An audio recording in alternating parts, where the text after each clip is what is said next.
落水了，还是有些遗憾的。我这个好胜心促使我必须得过去一次。之前那个赛道的爬绳，对于我这种上肢力量比较薄弱的女性来说，确实是个挑战。今天啊，咱们换个赛道。哎，老板娘，等等，不是你行动挺快啊，这新款00就刚上市，你就把你的老款给置换了？那是，你看看新增的这个激光雷达，还新增了800伏高压系统，搭载108千瓦时5C 氢能电池，10%到80%充电最快只需要11.5分钟。17英寸3K OLED 屏还能缓解视觉疲劳，8.6升的冷暖恒温冰箱，出行路上也可随时畅饮。2排的伊姆斯躺椅一键就可以让我们躺平了。这个腿托可抬升90度，最大程度的将身体伸展，让身体达到一个放松的状态，坐车更享受。对了，100公里加速也从之前的4.5秒提升至现在的3.9秒了。你慢慢开，现在有 NZP 高速自主领航辅助，往前睡一会儿。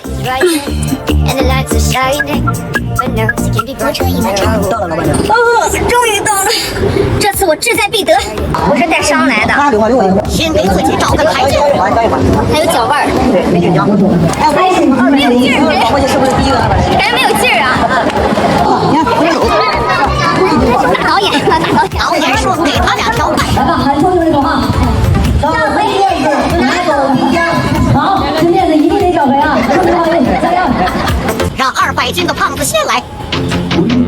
胖子好像抢跑了。这个体重算比较灵活了吧？这也太不经夸了，看来这个面子还得我找啊。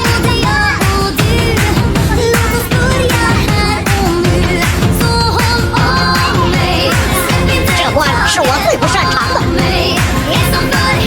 好紧张啊！上次可是到了第4关的，怎么像我自己跳下去的？为了面子，我得用吃奶的劲爬上来，感觉上面转得好快，是不是导演真给我加速了？我咋就不敢起身呢？我平时的霸气呢？看这个不自信的样子，看来这关要让我没有面子了。已经没有面子了。虽然说遗憾落水了，但是来这边洗个海澡也是一个不错的选择。